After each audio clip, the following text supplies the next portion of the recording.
programa de análisis en donde escuchamos las distintas voces que forman el quehacer político, conducido por Jerónimo Flores en una mesa de discusión con expertos. Hola, ¿qué tal? Buenas tardes. Qué gusto poder saludarlos a todos ustedes. Y como siempre, le damos la mejor de las bienvenidas a este su programa de Ecos de la 4T. Esperamos y le deseamos que en donde quiera que se encuentre esté teniendo una muy bonita tarde. Hoy es jueves, día de Ecos de la 4T. Y estamos transmitiendo desde la ciudad de Guadalajara, Jalisco. Sí, escuchó bien, desde Guadalajara, capital de Jalisco. Lo hacemos convencidos de que si alguien ahora tiene algo que decir o que hablar, este es el mejor momento. En la conducción, Jerónimo Flores González, y en la producción, Víctor, Jorge, Diego y Pamela, a quienes saludo, se los llevaremos a todos ustedes con el mejor de los gustos. Mire, todos los integrantes del equipo, por supuesto, ya conocidos por usted, tal y como lo hemos venido haciendo, le hemos preparado un muy buen programa. Así que lo invitamos a que se quede con nosotros.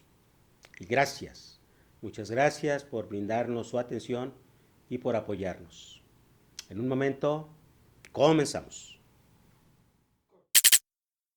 Pues bien, para este programa ya se encuentra aquí en el estudio para su participación semanal, como todos los jueves, el profesor Gabino Berumen Cervantes. Profesor, buenas tardes. ¿Cómo Qué está? gusto, buenas tardes, licenciado Jerónimo, aquí muy motivado por tantos acontecimientos que se generan en la vida política nacional y también en la local. Y mire, bueno, pues ya estamos de regreso, ya en este mes de noviembre, en los primeros días, pues ya ve que está la tradición de los días de muertos. Estuvimos acompañando a Eduardo Montaño, montó un altar muy bonito, ya espero que en el programa nos platique, Sí, cómo no. porque estuvo muy interesante. Y, y bueno, pues otros aconteceres en la arena política, profesor Gavino. Sí, pues es que los días de guardar parece que no son tan significativos. La política no descansa, no duerme, está permanentemente en el acontecer cotidiano y aún así, bueno, pues sí hay que hacer una reminiscencia sobre todo de quienes nos han, se nos han adelantado en este plano físico y están en otras latitudes. Y bueno, el Día de Muertos, pues el día que se festeja, como decían en el pasado, a los santos difuntos. O Pues, fieles. o fieles difuntos. Fieles. Es algo que no debe de menguar Sí. en la tradición del pueblo mexicano, en las tradiciones de los mexicanos, porque pues yo no estoy de acuerdo con eso del Halloween y todas esas cuestiones Sí. que nos invaden, extranjerizantes, y que de alguna manera rompen con el esquema de nuestra cultura. Pero bueno, nosotros vamos a darle al tema que nos interesa, Sí, el ya. asunto De político que aquí. está muy efervescente. Oiga, profesor, fíjese que año con año, durante estos 5 años de recorrido del gobierno federal de la transformación que viene encabezando el presidente Andrés Manuel López Obrador, conforme a los tiempos y también haciendo uso de sus facultades y atribuciones, el Congreso Federal, en este caso la Cámara de Diputados, ya aprobó el presupuesto de egresos y cada año que, le repito, de este gobierno, le he hecho la misma pregunta. En términos políticos, ¿qué significa este hecho trascendental de que ya esté aprobado el presupuesto de egresos y que constituirá el último del sexenio del presidente López Obrador. Sí, bueno, en lo personal yo considero que siempre un presupuesto debe de ir un proyecto de presupuesto debe de ir acompañado de un direccionamiento hacia dónde va enfocado. Y yo creo que este presupuesto mantiene algunos aspectos importantes, como es priorizar el gasto social. Y desde luego enfocar esos recursos a áreas prioritarias, pero fundamentalmente cuando las condiciones que se viven, como es el caso de este suceso tan impactante para el estado de Guerrero,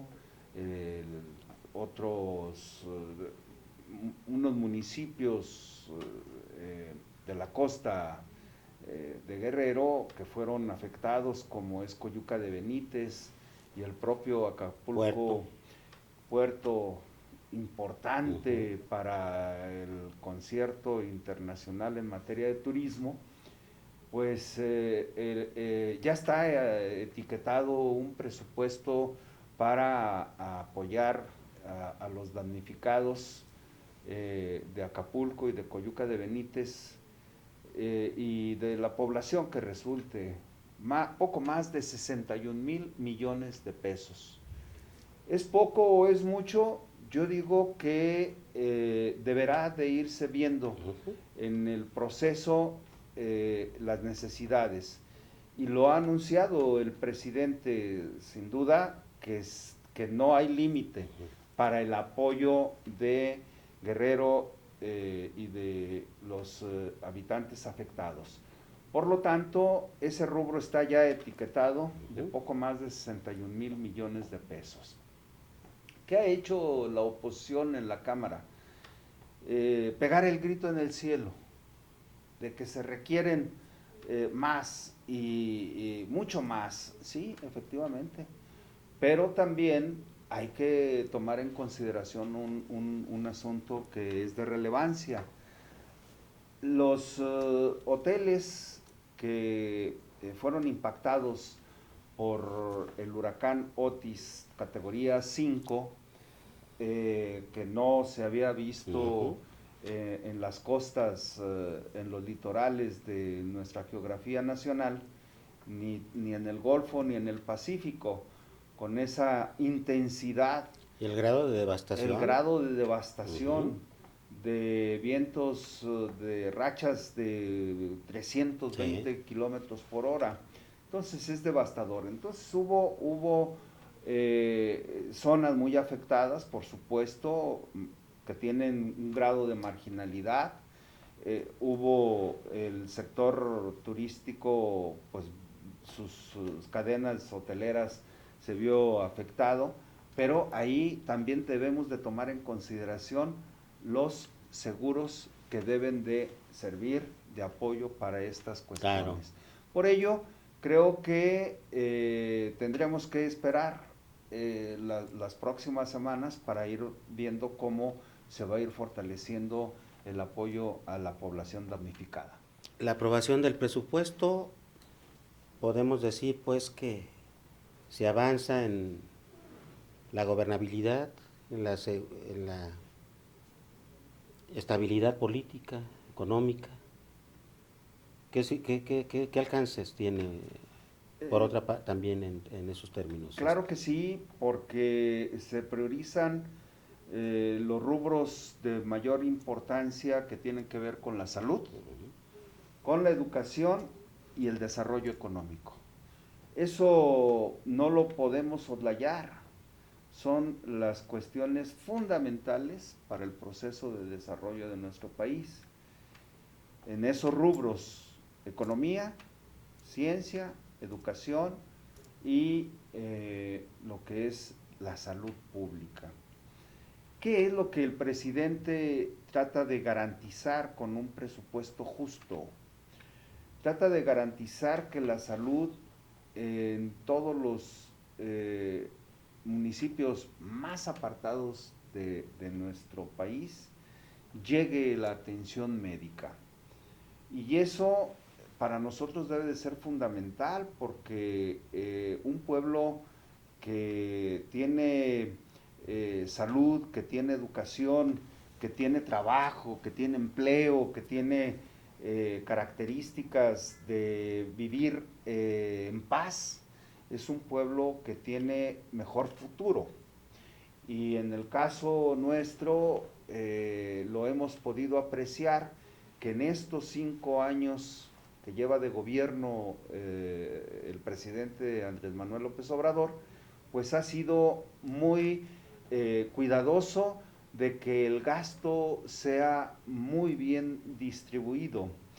Y sobre todo, recordemos que un presupuesto implica ingreso y gasto.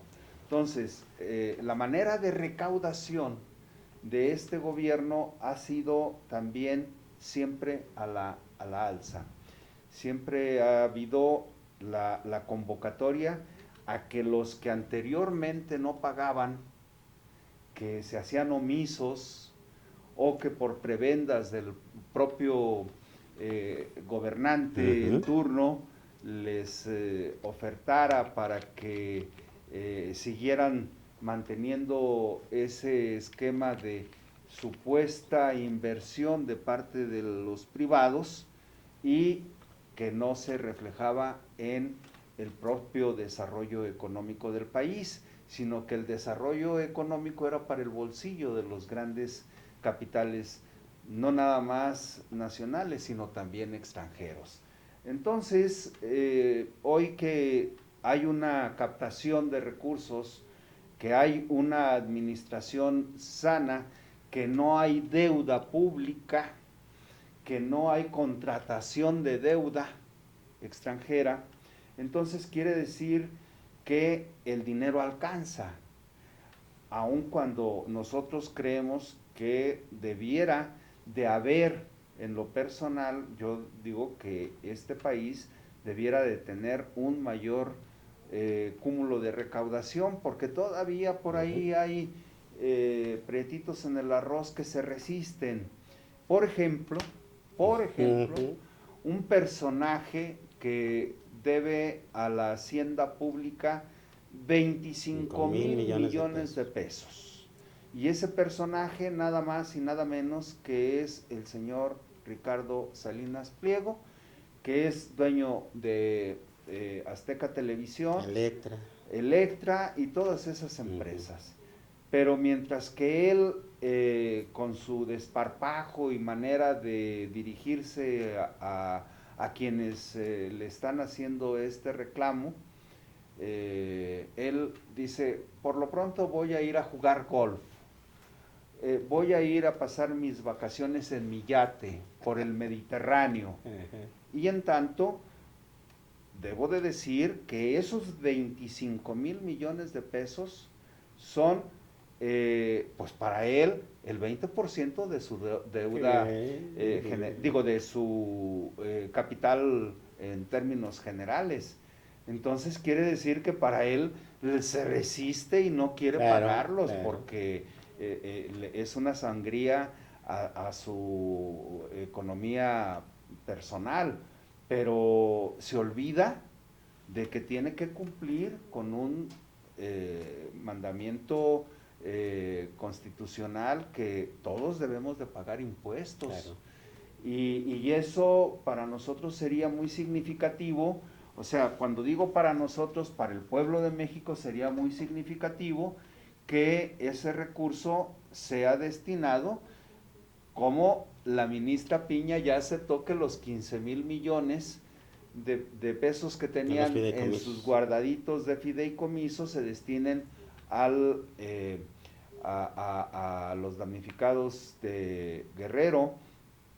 Imagínense nada más tener 25,000 millones de pesos que pague uno, 15,000 millones de pesos de otro guardadito, pues serían 40,000 millones de pesos que estarían Claro. siendo un verdadero apoyo a el desastre que causó Otis, más los 61,000 millones Ya de pesos. 100,000 millones. Ya 100,000 millones Claro. de pesos es algo importante.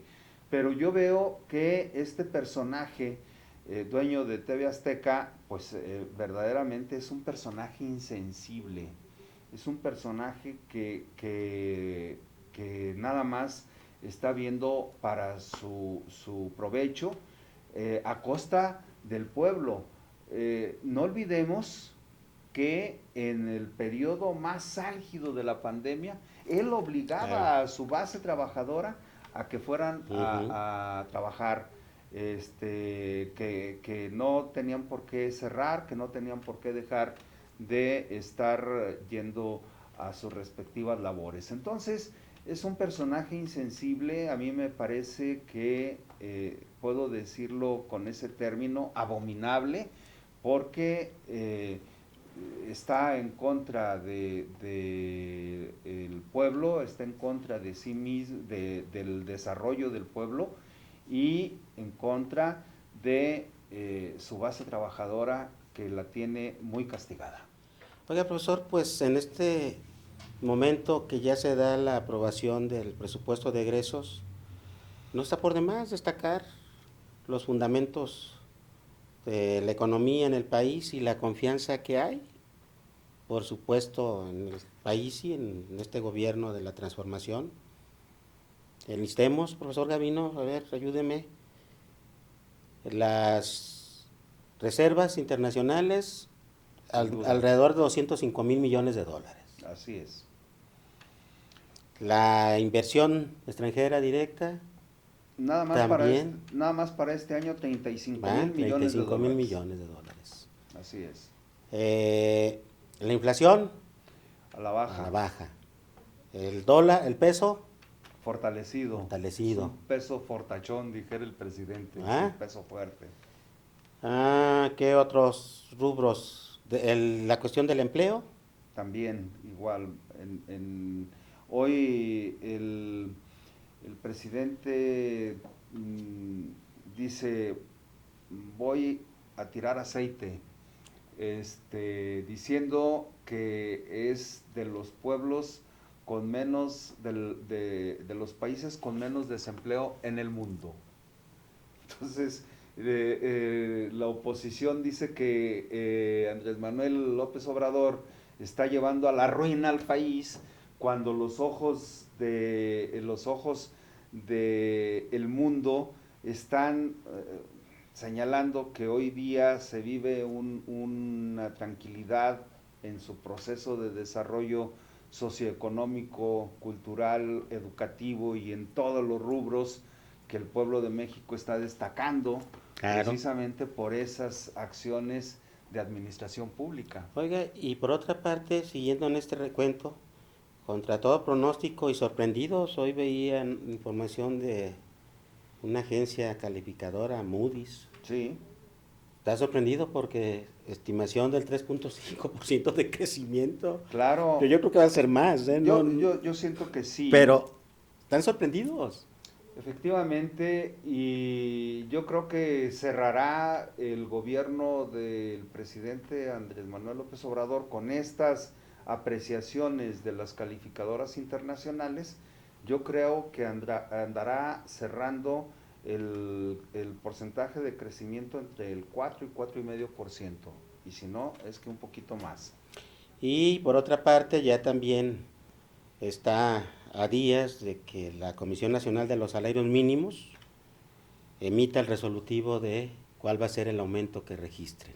Y ese es el otro asunto. A ver, por favor. Que para los gobiernos de corte neoliberal, sí, mantenían esa cuestión de castigar a la clase trabajadora con incrementos salariales que fluctuaban entre un 3%, un 4%, porque decían que si daban más incremento se iba a disparar la inflación y que la economía se vería trastocada porque no soportaría altos porcentajes de incremento al salario mínimo.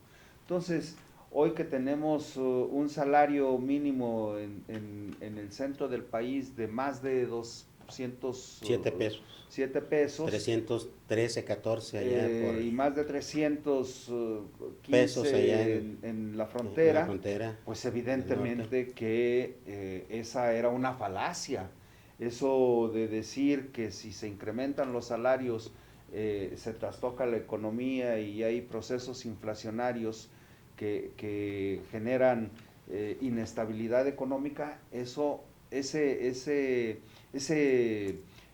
aspecto el presidente Andrés Manuel López Obrador lo dejó de lado porque era la manera de cómo los grandes empresarios que imponían a los gobernantes los hacían que mantuvieran esos niveles bajos de salario a través de esa Comisión Nacional de Salarios Mínimos, que eran muy mínimos.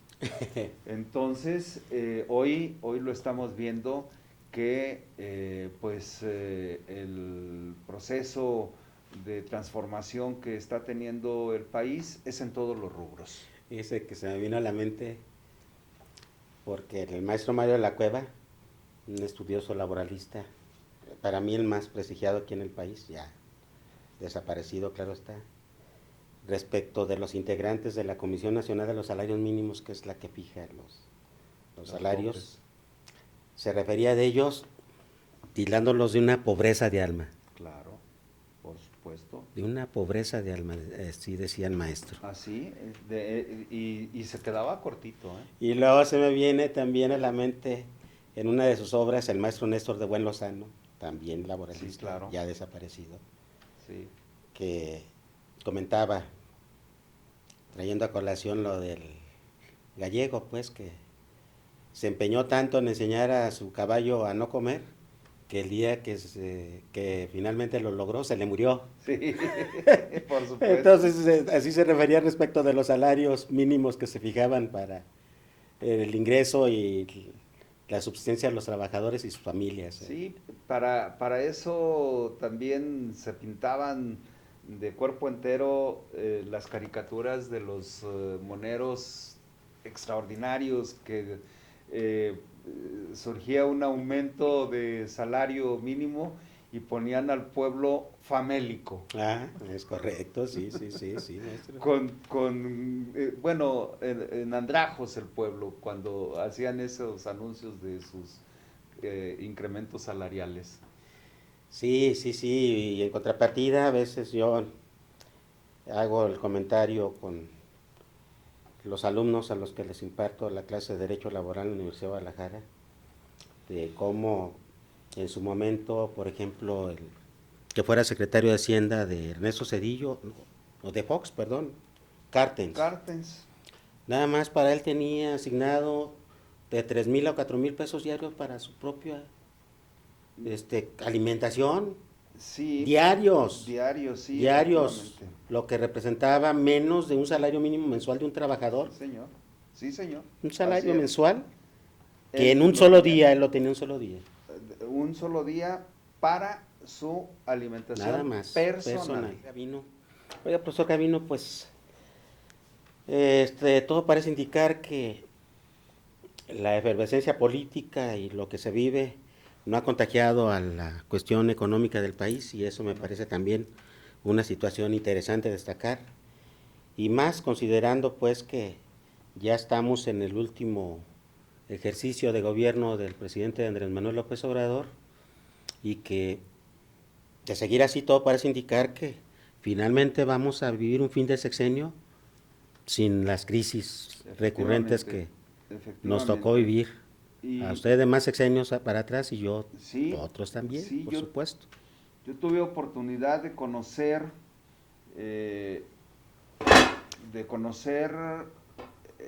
ya más cercanamente o más conscientemente el ejercicio de gobierno de Gustavo Díaz Ordaz, porque en el 68 yo era estudiante, entonces tuve oportunidad de darle seguimiento y pues sentir el dolor de una represión que no se vivió en Jalisco, pero que en la Ciudad de México fue también de un impacto en la comunidad universitaria y estudiantil, no nada más de la UNAM, sino del Politécnico Nacional, y eso pues para las familias es una cicatriz que no Claro. que no cierra, porque fue una represión brutal.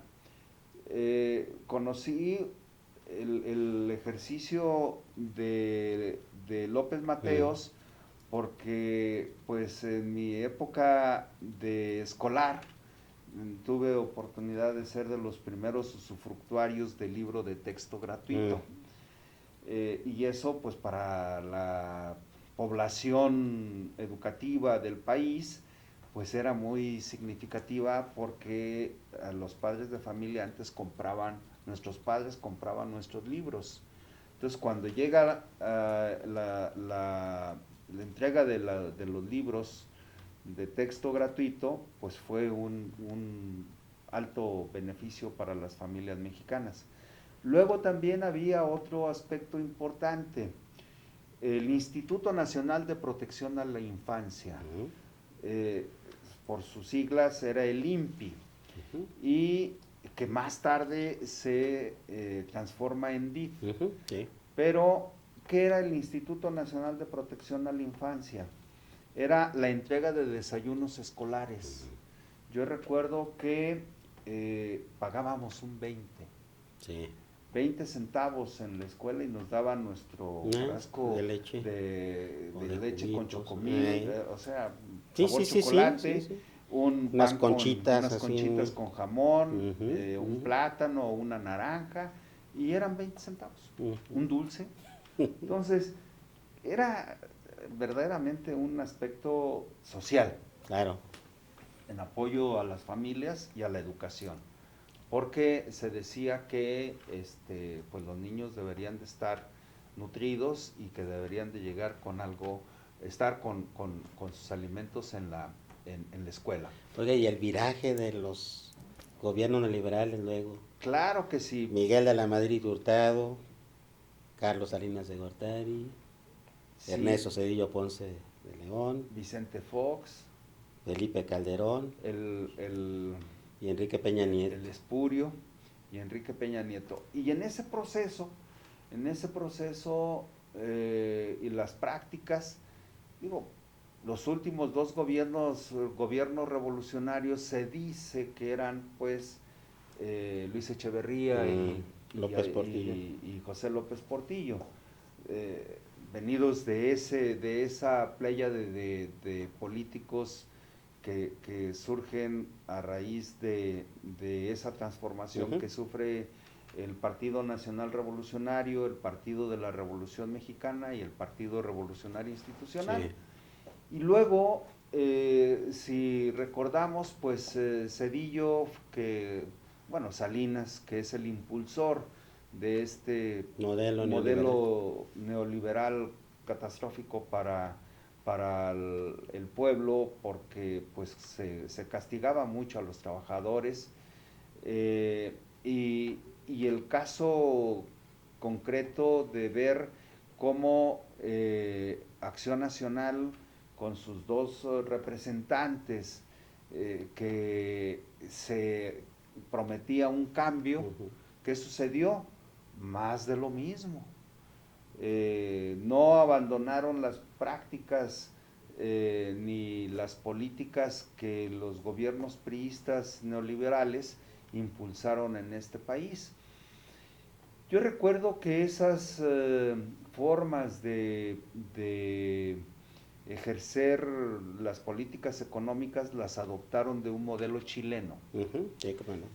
Y bueno, porque se decía que ese modelo chileno era algo importante para que hubiese desarrollo en los países. Se vendió como la panacea, ¿verdad? Se vendió como la panacea, pero luego empezó pues este gobierno de Peña Nieto a agregarle un ingrediente, la corrupción. Híjoles, brutal, brutal. Igual, la corrupción con Felipe Calderón, la corrupción con Vicente Fox, la corrupción con Ernesto Zedillo y con no Salinas. se diga con Salinas. Entonces, pues sí, tuve oportunidad de conocer esas prácticas y esas formas de manejar la economía al libre antojo de los grandes capitales de nuestro país y también del extranjero. Uh-huh. Entonces, los presidentes estaban sujetos eran como marionetas. Gerentes. Duro, a lo mejor dura la expresión, pero sí, gerentes. Eran gerentes y lo que les molesta es que ese nivel gerencial no lo asumió el presidente López Obrador, sino que él llegó a ejercer el poder, lo está ejerciendo y creo que esa es una de las grandes virtudes que tiene López Obrador de ser un presidente que no le tiembla la mano ni se le doblan las corvas. Y los otros estaban hincados. Pero hay una sola diferencia que yo ahí agregaría, profesor Gavino, si me lo permite. El presidente López Obrador tiene todo el respaldo del pueblo. Sí. Y en mi opinión los anteriores no contaban con eso. Entonces, en mi opinión muy particular, eso también al presidente López Obrador le permite todavía llevar a cabo sus acciones y sus programas. Eso, el apoyo popular que hoy día sigue manteniendo, pues es innegable y jamás visto en el pasado, porque hoy llega y ronda en el 8%. 80%. Exactamente. Y el último año de su gobierno, ¿eh? Estamos hablando del último año de su gobierno. Efectivamente, el 80% en relación a todo lo que tiene que ver con el periodo sexenal, y eso pues es algo importantísimo para vivir en paz y armonía. Oiga, profesor, pues prácticamente ya ahora sí está agarrando más forma el proceso electoral, de tanto a nivel federal para la presidencia del país en junio del 2024 y pues también ya las entidades federativas, sí, donde va a haber 9 elecciones para gobernador, que es el cargo pues más importante, más relevantes. Y pues movidita la situación. El INE, ahora ya también respaldado por el Tribunal Electoral, resuelven pues que para la paridad de género, 5 candidatas y 4 candidatos que tienen que designar. ¿Qué lecturas tiene eso para ese propósito de la paridad? Hay que destacar que es 9 entidades las que tienen cambio de ejecutivo local, y en ese sentido pues ¿cómo es que 5-4? Bueno, es que cuando cuando es número non se privilegia la mujer. Es correcto. Entonces, si dijéramos, a ver, con excepción de la Ciudad de México, saquemos la Ciudad de México y serían 4-4, 4 hombres, 4 mujeres. Ah, y si en la Ciudad de México es varón, entonces serían 5-4. 4. Entonces se tiene que ver con reglas muy bien especificadas, de que para que la mujer pueda tener las mismas condiciones de el varón, pues cuando hay una situación diferencial en ese sentido, se debe de privilegiar la participación de la mujer. que era lo que sucedía en el pasado con las Juanitas. Ujú. Salía una mujer de candidata para algún cargo y de suplente un hombre, y luego renunciaba la mujer Ujú. y subía el hombre. Así Entonces, es. eso Es no una era, simulación. era una simulación. Entonces, la paridad de género debe de ser Efectiva. efectiva en ese sentido. Y bueno, es el mismo caso de Jalisco. En Jalisco somos 125 municipios, Ujú. entonces de los cuales 63 van a ser mujeres Mujeres, sí. y 62 varones. Ujú.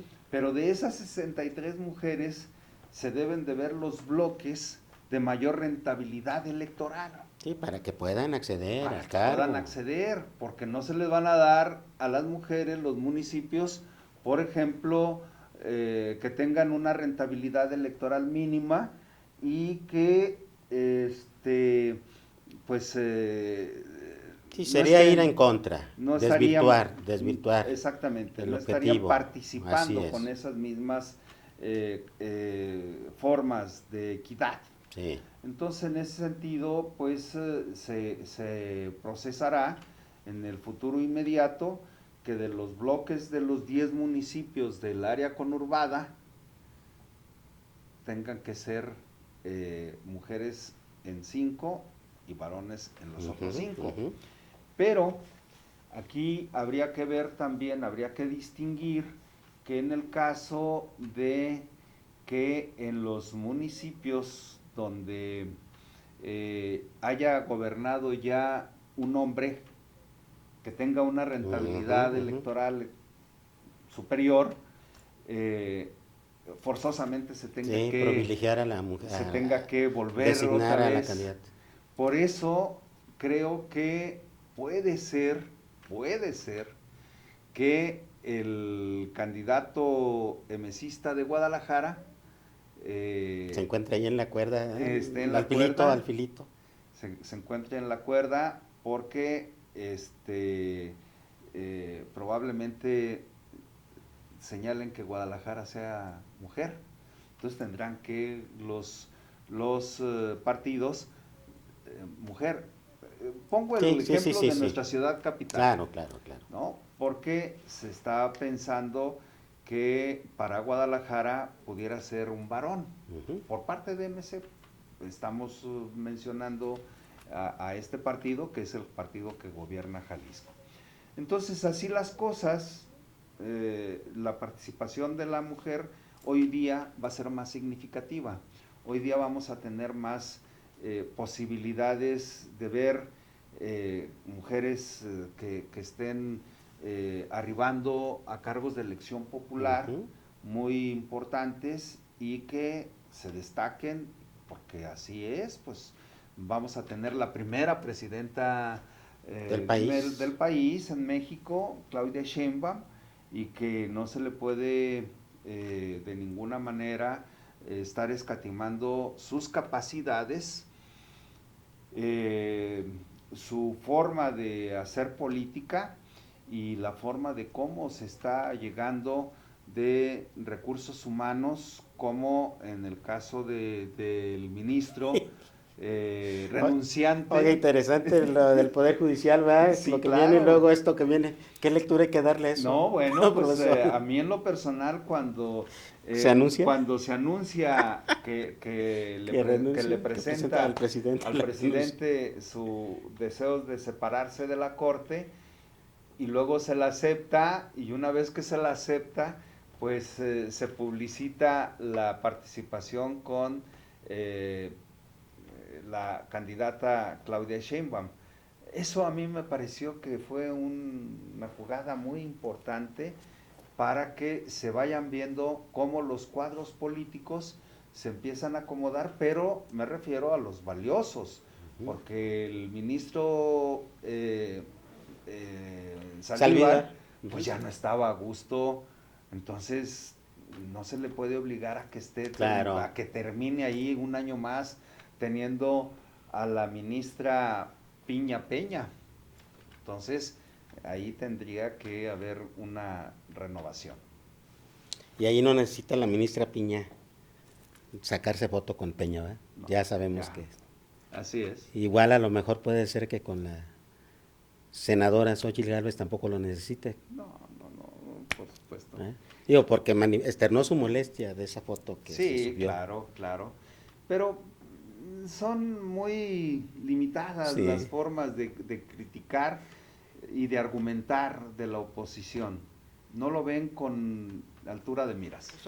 Le había anunciado de tratar específicamente lo del proceso electoral aquí en el estado de Jalisco, que es donde residimos, y pues como usted dice, ya los equipos, pero aquí sí, para mí me resultó muy interesante la coalición que se conformó por parte de Morena, PT Verde y los partidos de Hagamos, locales de Hagamos y Futuro. Sí. Su opinión, profesor, ¿y qué sabe? A ver, denos pistas. Igual, fue algo genial en cuanto a la forma de estar haciendo política partidista. Las coaliciones en México y en el mundo, por sus legislaciones electorales, son permitidas. Claro. MC critica a Futuro y a los partidos que se coaligaron con esta fórmula de Morena, PT y Verde. Y Hagamos, y el caso de Futuro de Pedro Kumamoto, pues yo digo que es precisamente una coalición para ganar. Si no de otra manera no se entiende. Si no se viera que es para ganar, pues no se entendería por qué coaligarse. Que va a haber también muchas sorpresas en cómo se va a hacer la conjunción de garantizar un piso mínimo a cada uno de estos partidos para que se puedan ver representados en nuestro estado. En todos los espacios, En todos ayuntamientos, los espacios, Congreso local. Así es, Congreso local, Congreso también incluso podrán hasta proponer candidatos a diputados federales. Sí. Incluso podrán hasta proponer algunos de sus mejores cuadros para el Senado. Entonces, creo que las condiciones de esta coalición va a tener un efecto demoledor para el emesismo, porque en ese concierto irá solo, porque por el otro lado están el PRIAN-RD. Entonces, su coalición de Va por México, y que una coalición tan potente, tan fortalecida como es la de Hagamos Futuro, Morena, Verde, PT, frente a los otros, no, pues se ven muy disminuidos. Sobre todo yo hago mención de Hagamos y Futuro porque lo que se requiere también es la participación de los jóvenes. Claro.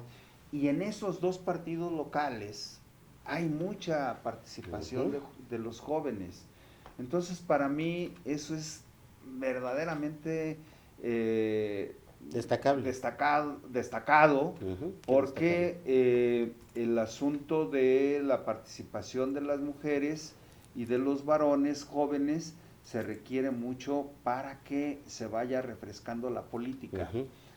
Digo, yo en lo personal, que he vivido también este proceso de participación, siempre le he apostado a los jóvenes. Claro.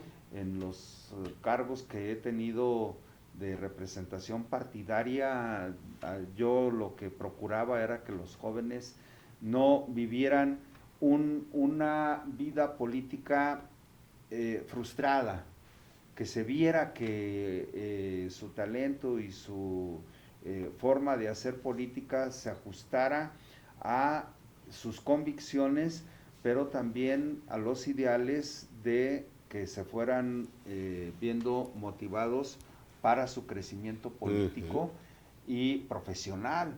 Entonces eso sin duda que ahora se va a ver reflejado en este proceso de 2024 en Jalisco, y yo espero que la toma de decisión que se dé en el nacional, en Morena Nacional, impacte favorablemente para Jalisco, y sobre todo que en Jalisco tengamos una fórmula ganadora. Entonces, ya sea hombre o ya sea mujer, claro, porque todavía no lo sabemos, pero si es hombre, creo que ya nosotros nos hemos decantado. En el caso de la expresión en la que yo aquí en Jalisco me muevo, porque soy parte de una presidencia colegiada que es de un movimiento social liberal. Y nosotros hoy precisamente tuvimos una convocatoria de poco más de 40 organizaciones sociales y otras de un marcado corte de hacer política. Y bueno, en ese sentido nos decantamos porque debiéramos de apoyar firme y decididamente la candidatura de Claudia Sheinbaum Pardo y de Carlos Lomelí Bolaños para Jalisco. Si es hombre, no tenemos duda. Va a ser Carlos Lomelí Bolaños. Si es mujer, veremos también quién vaya a ser la banderada. Hay 3 mujeres. Valiosas todas, pero no sabemos todavía. Es correcto. Pero hoy sí ya nos decantamos y firmamos un documento en donde expresamos ese deseo de ser congruentes y de participar amplia y decididamente en política, apoyando a Carlos Lomelí Bolaños. Muy bien, profesor, muy bien, pues usted como el ministro Saldívar va por la transformación, no va por México. Así es, vamos por la transformación y la unidad, que es fundamental, la unidad. Muy bien, pues nos estaremos viendo el siguiente programa, ¿le parece bien, profesor Gavino? Por supuesto. Muchas gracias. Un gustazo. Vamos a un corte y regresamos. Ya estamos de regreso y miren, nada más ni nada menos que ya se encuentra aquí en el estudio para su participación semanal de todos los jueves, el abogado Eduardo Montaño Ramírez. Eduardo, buenas tardes. ¿Cómo estás? Pues aquí empezando a sentir la penumbra del otoño, porque no es tan tarde y ya está oscuro la ciudad, ya oscureció, y pues eso hace reflexionar sobre algunos temas. Y pues yo traigo ciertas reflexiones. Bien, ¿vienen de ahí? Ciertas reflexiones sobre esta época, sobre este momento que estamos viviendo, no nada más en nuestro país, sino en el mundo, porque ahora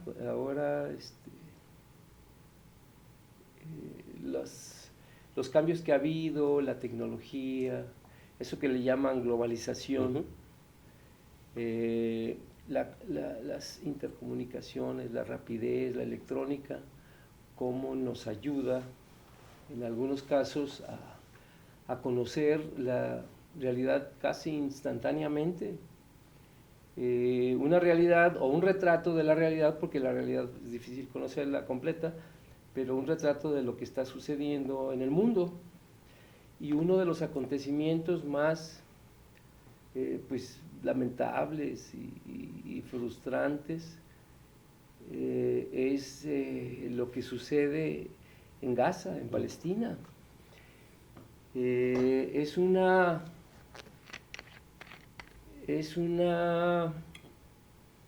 acción, es un acto, es una política de violencia y parece que se les quiere exterminar a los palestinos que habitan ese territorio de Gaza.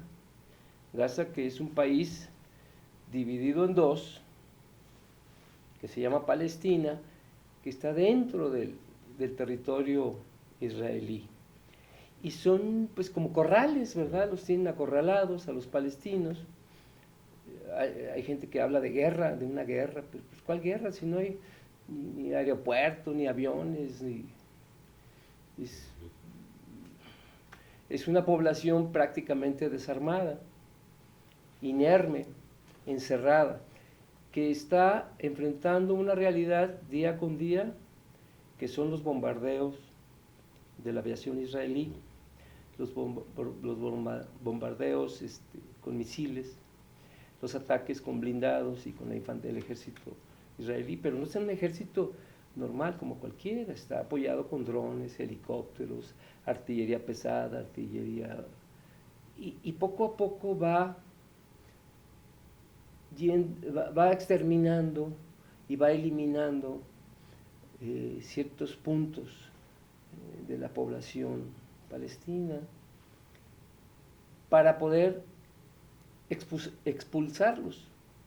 Y no nada más va eso, sino va acompañada de políticas. Por ejemplo, veía yo cómo el ejército israelí estaba virtiendo cemento en los manantiales de agua que los palestinos utilizan para regar sus cultivos, ¿verdad? ¿De qué nos habla esto? De una política, ya no es nada más la detención, la privación ilegal, la destrucción de los hogares, sino de romper y eliminar cualquier expectativa u opción para permanecer ahí. Se les tiene que expulsar, y el que no se quiera ir, pues se va a morir, bombardeado, hambriento, hay mil formas de exterminarlos, ¿no? ¿Por qué? Porque finalmente el objetivo no es defenderse de los palestinos, no es defenderse de Hamas, no es defenderse de ellos. Son un enemigo muy pequeño para un Estado tan fuerte como el Estado de Israel, tan apoyado por los Estados Unidos, por la OTAN, tan bien armado, tan bien organizado, tan bien comunicado, ¿verdad? Entonces, pues, esas milicias de Hamas, pues, sí podrán mandarles unos cohetecitos y quizá matar a alguno, o quizá herir a alguien, ¿no? Pero no es un ejército ni siquiera peligroso, ni es un ejército regular, no es una guerra, es un conflicto, sí. Pero lo lamentable es que la población civil es la que está recibiendo los bombardeos, las bombas, la desgracia de perder diariamente, continuamente a sus familiares, sus escuelas, sus calles, sus depósitos de agua, no hay medicina, los hospitales han sido bombardeados, no sabemos qué pasa si es que hay prisioneros, no creo que los haya. Entonces, es un exterminio que el mundo se está dando cuenta, porque la tecnología nos hace ver casi de inmediato lo que está sucediendo. Es cierto, hay unos grandes bloqueos, las grandes empresas de la información, los medios informativos norteamericanos y europeos están copados, están manejados, están controlados y manipulan la información, ¿verdad? A las víctimas las ponen como agresores y a los agresores los ponen como víctimas. Oía una declaración del señor Biden, de este señor presidente de los Estados Unidos, ayer o antier, hablaba de un apoyo de $40 mil millones para proporcionárselos al ejército de Ucrania y al ejército israelí para que se defiendan, ¿verdad? Esa era su declaración. Entonces, para que veas cómo se les ve, ¿no? Pero más allá de lo político está lo humanitario. Nosotros estamos relacionados con las leyes, con la práctica del derecho. Sí, como abogados. Algunos de nosotros podemos ver cómo la ley internacional, el derecho internacional, no se cumple. por muchas razones. Pero además de que vemos que no se cumplen, además de que vemos que se está practicando un crimen a la vista de todos, también se pasa por alto el aspecto humanitario, no nada más el legal, el aspecto humanitario. Y yo digo, ¿cómo es posible que en pleno 2023, una época en que la tecnología, la inteligencia artificial, las comunicaciones, los teléfonos celulares, se tenga que dar y presenciar este tipo de asuntos? Y vemos una gran tecnología, pero una insensibilidad muy grande por parte, no de las poblaciones de los distintos países, porque las poblaciones, muchos sectores de muchas poblaciones de muchos países se están manifestando en contra. Oye, Eduardo, entonces en este conflicto que pareciera no tener fin, por más esfuerzos que se siguen haciendo y se harán, ¿qué soluciones puede a corto plazo tú avisoras? Pues yo la única solución es que se va a exterminar a esta parte de esa población. Uh-huh. ¿Por qué? Porque si tú volteas para atrás, ves la historia, puedes buscar en Google o buscar en las bibliotecas o en la historia de las resoluciones de la ONU, todas las que ha habido desde la fundación de Israel, que es en 1948, aunque el proyecto de Israel, de la fundación de Israel, está desde mucho antes, desde 1917. ¿Por qué? Porque así lo planearon. ¿Quiénes? Pues un grupo, lo que se conoce como los sionistas, ¿no? El grupo sionista fundado por Theodor Herzl. Y ellos acuerdan la fundación del Estado de Israel. Y el sionismo es lo que está respaldando la mentalidad, la ideología del actual gobierno israelí, que está controlado por un partido conservador, ultraconservador, que es el Likud. Uh-huh.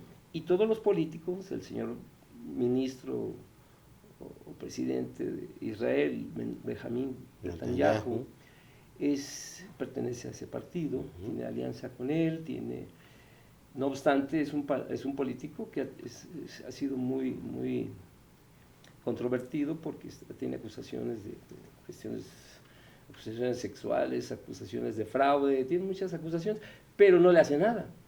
Y así como no le hace nada, porque han logrado tener un respaldo mundial, pero no de la población, sino de los grupos económicamente muy fuertes. Tienen un lobby en los Estados Unidos, tienen varios grupos muy poderosos financieramente que les permite tener un apoyo por parte de ciertos sectores muy importantes del gobierno norteamericano. Tienen esa plataforma del cine de Hollywood, uh-huh. En donde año tras año sacan varias películas. Desde hace 50 años están sacando películas sobre el Holocausto y han logrado mostrarse con ese proceso de comunicación. Nos han comunicado la idea de que son víctimas y pues deben ser justificado todo lo que haga. Entonces, la OTAN, por otra parte, tiene el apoyo. ¿Por qué? Porque el Estado de Israel ocupa una situación geográfica muy importante. Tienen control sobre el Mediterráneo, sobre la zona de Oriente Medio, está cercana a los países árabes, está cercana a ciertos otros aliados de los Estados Unidos. Entonces, forma parte de esa estrategia mundial. Entonces no le van a hacer nada. Yo no veo una solución. Y escuchaba por ahí una entrevista con un periodista mexicano que le estaban haciendo, que le decían que ¿qué esperaba, no? Igual que yo, pues, yo no, ¿cuándo se va a detener esto? Yo creo que se va a detener cuando los Estados Unidos quieran, cuando el Estado de Israel desee, porque no hay manera de obligarlos. Las otras potencias, China, Rusia, ellos no se van a involucrar, porque seamos honestos, el Estado palestino no tiene riqueza, solamente tiene ese territorio y ese territorio le interesa al Estado de Israel para expandirse, para posesionarse, para crecer, ¿verdad? Y no obstante que cuando se fundó el Estado de Israel en 1948, el tratado que lo creaba obligaba a respetar dos países principalmente, el Estado de Israel y el Estado palestino. Sí. Lo que no ha sucedido, y desde entonces las políticas de expulsión, las políticas de destrucción de viviendas, de contaminación de los afluentes del agua, el cierre de escuelas, el cierre de fuentes de trabajo, todas las políticas ejercitadas, porque ahí impera la ley del Estado de Israel, no las leyes palestinas, ¿verdad? No tienen validez las leyes palestinas. Entonces, se debe aplicar, los tribunales son israelíes, los abogados son israelíes, los defensores son israelíes, los acusadores también, las policías también lo son, el ejército también lo es. Es todo un ecosistema opresor, ¿verdad? Y no existe, yo no creo que vaya a detenerse por las protestas que hace la gente, por lo que estoy diciendo, por lo que estamos platicando, por lo que oigamos. No se va a detener, al contrario, se va a detener cuando ellos consideren que han logrado el objetivo, cuando menos primario, que es el exterminar una buena población y el expulsar una buena población. Entonces, pues ahí quedan, Eduardo, hay que esperar, tus reflexiones. pero no creo que suceda nada positivo, ¿no? Pues lo que queda es apostar por la paz, ¿no? Siempre. Bueno, eso lo abarcaríamos después. ¿Qué es la paz y para qué y quién la hace? Ok, muy bien, me parece bien, Eduardo. Pues por el momento queda pendiente eso, ¿no? Claro que sí. Te agradezco. No, pues, tu presencia, como siempre, que nos acompañas aquí. Pero pues es que no. Sí hay mucha desilusión, ¿no? Claro. Y de esta manera hemos llegado a la parte final de otro más de sus programas de Ecos de la 4T. Les recordamos que transmitimos desde Guadalajara, Jalisco. Y hasta la próxima.